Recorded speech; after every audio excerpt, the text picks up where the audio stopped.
Paano ba? Paano matetest kung totoong mahal ka ng isang lalaki? Shoutout to Facts TV channel, Hazel Rivera, Ghost, and Mia Supangan. For topic requests and shoutout requests, please like this video, subscribe, and leave a comment down below. Follow our Facebook page at facebook.com/paanobachannel. Let's start the video. Tip number 1. Mabilis siyang mag-reply sa mga text mo. Lahat tayo ay hirap bitawan ng ating mga cellphone. Babae man tayo o lalaki, sigurado sa isang araw ay bubuksan at bubuksan natin ito. Kaya malaking bagay ang mabilis niyang pagre-reply, imbis na hinahayaan kanyang naghihintay. Huwag mong isipin na wala siyang oras magbukas ng cellphone dahil I'm sure naglalaro pa nga yan ng mobile games sa phone niya. Maraming nakakapagpa-distract sa atin. Kaya kapag sumasagot siya agad sa text mo matapos mong ipadala ito o matapos niyang mabasa ito, ibig sabihin ay priority ka niya. Isa pa, pansinin na pinapahaba niya ang pag-uusap ninyo hanggat maaari. Ito ay isang magandang senyales dahil mahalaga ang komunikasyon sa isang pagsasama at nag-e-exert ang effort ang lalaki para mas makilala ka niya ng mas mabuti. Kaya magtaka-taka ka na kung laging mabagal siyang mag-reply sa'yo. Baka hindi siya ganoon ka-interesado o marami kayong ka-text niya. Pero kung mabilis siyang mag-reply sa mga text mo, green flag ito. Tip number 2. Madalas kanyang sorpresahin. Maaari kang biglang bisitahin ng isang lalaki sa iyong trabaho mo para dalhan ka ng paborito mong pagkain. Maaari kanyang uwian ng bulaklak na may maliit na mensahe kung talagang interesado siya sa iyo o kung mahal ka na niya. Malaki man o maliit na gesture, pinapakita lang nito na iniisip ka niya talaga. Isa ito sa mga test na maaaring totoong mahal ka niya. Kahit pabilhan ka niya ng regalo na hindi mo kinababaliwan, gusto niya maging mas mabuting tao at makilala ka lalo. Tip number 2. Madalas kanyang sorpresahin, lalong-lalo na kung ang mga pinapang sorpresa niya sa iyo ay mga bagay na nabanggit mo lang in passing sa inyong conversation. Yung tipong kung hindi siya nakikinig o hindi siya nagtatanong sa iyong mga kaibigan, hindi niya malalaman na magugustuhan mo yon. Ibig sabihin nun ay nag-research siya kung ano ang makakapagpasaya sa iyo. Tip number 2. Madalas kanyang sorpresahin. Tip number 3. Wala siyang pinapalampas na pag-uusap ninyong dalawa.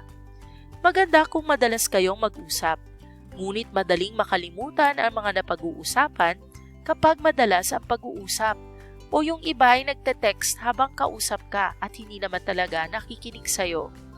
Sa kabilang banda, alam mong nakatuon talaga siya sa inyong pag-uusap at ang pansin niya at focus niya sa'yo kapag naaalala niya ang mga napag-uusapan ninyong dalawa, gaano man ito kababaw.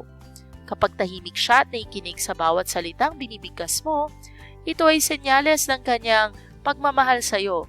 Yung tipong akala mong hindi pala siya nakikinig sa'yo, ngunit magugulat ka na lang at masusurpresa na natandaan niya ang mga sinabi mo. Halimbawa, sinabi mo sa kanyang hindi maganda ang araw mo noong mga nakaraang linggo. Ipapaalala niya ito at itatanong kung kamusta ka na pagdating ng nakasira sa mood mo.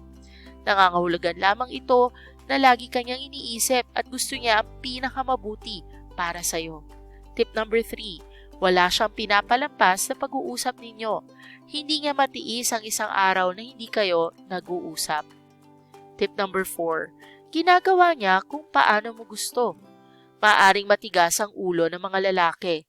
Kaya kapag pinapili ka niya sa pupuntahan ninyo sa inyong date, malaki ang ibig sabihin nito. Siguradong may mga gusto rin siya sana, ngunit imbis na unahin ang kanyang sarili, ang mga gusto mo ang mas pinipili niya. Ito ay isang malaking sign ng pagmamahal at magandang pag-unawa sa give and take na bahagi ng mga relasyon. Tip number 4. Ginagawa niya kung paano mo gusto. Inuuna niya ang kagustuhan mo kaysa sa ang kagustuhan niya. Bago tayo magpatuloy sa tips number 5 to 8, kailangan mo ba ng pera? Mag-loan online na. Mabilis lang mag-apply at mabilis rin ma-approve. Mababa pa ang interes. Click the link in our description box to apply. Mag-loan online na. Tip number 5. Hindi niya nalilimutan ang mahalagang petsa. Minsan ay mahirap na laging maalala ang mga mahalagang petsa sa isang tao.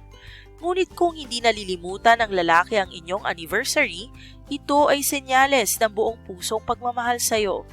Aminin man natin o hindi, big deal sa mga babae ito. Malaking bagay para sa kanila na maalala mo kahit na ang kaliit-liitang petsa. Talagang nakakatuwa lang kung hindi mo siya kailangang paalalahanan para rito. Nang hindi gumagamit ng salita, napapakita ng boyfriend o asawa mo ang totoong pagmamahal niya sa iyo. Tip number 5. Hindi niya nalilimutan ang mahalagang petsa tulad ng Valentine's Day, Anniversary, Monthsary, at Pasko. Tip number 6. Tumitingin siya sa mga mata mo. Ang body language ng iyong asawa o kasintahan ay sign kung gaano kanya kamahal. Imbes na tumingin sa kanyang cellphone, siya ay nakatingin sa iyo at pinagmamasdan ka lagi. Sa totoo, sinasabi ng mga research na ang mga magkasintahan o mag-asawa na tumitingin sa mata ng isa't isa sa 75% ng oras na magkasama ay talagang nagmamahalan. Ibig sabihin, talagang mahal ka niya at natutuwang kasama ka. Sa'yo lang ang atensyon niya. Tip number 6. Tumitingin siya lagi sa mga mata mo. Tip number 7. Madali siyang humingi ng tawad sa'yo. Sa lahat ng magkasintahan o mag-asawa ay magkakaroon ng pag-aaway. Subalit, kapag ang iyong asawa ang gumagawa ng unang hakbang para humingi ng tawad, ibig sabihin ay mas mahalaga ka sa kanya imbis na sa pagiging tama. Madaling lumayaw matapos magsigawan at hindi kausapin ang isa't isa ng matagal. Kung madali siyang humingi ng tawad sa iyo at kainin ang kanyang pride, pinapahalagahan niya ang komunikasyon ninyong dalawa at hindi niya kayang makita ka pang galit sa kanya.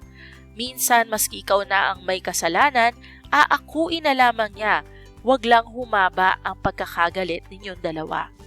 Tip number 7. Madali siyang humingi ng tawad sa iyo dahil mas mahalaga ka sa kanya kesa sa pride niya. Tip number 8. Pinapanatili niya ang physical intimacy sa inyong dalawa. Malamang ay malaki ang papel na ginagampanan ng physical attraction sa inyong relasyon magmula sa umpisa.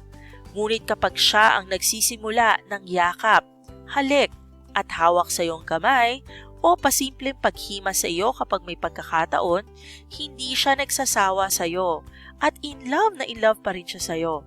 Ang pagpapanatili ng physical intimacy, lalo na sa isang karelasyon, ay siguradong senyales na siya pa rin ay baliw na baliw sa iyo. Kapag siya ang gumagawa ng first move lagi sa iyo, mahal ka pa rin talaga niya at attracted pa rin siya sa iyo. Tip number 8. Pinapanatili niya physical intimacy sa iyo. At hindi lang ito sa pagtatalik, talagang lahat ng signs of affection. Kasama na rito ang halik, akbay, at even holding hands. Maraming salamat sa pagnood. Please like this video and subscribe to the Paano Ba channel for more Tagalog how-to videos. Find what you're looking for, nasa Lazada yan. Get free shipping vouchers and 100 pesos off on your first order when you shop using the link in our video description box. And if you haven't done so already, please turn that like button blue and subscribe to our channel. Maraming salamat po. For topic requests and shoutout requests, please like this video, subscribe, and comment down below. Maraming salamat and see you in our future videos.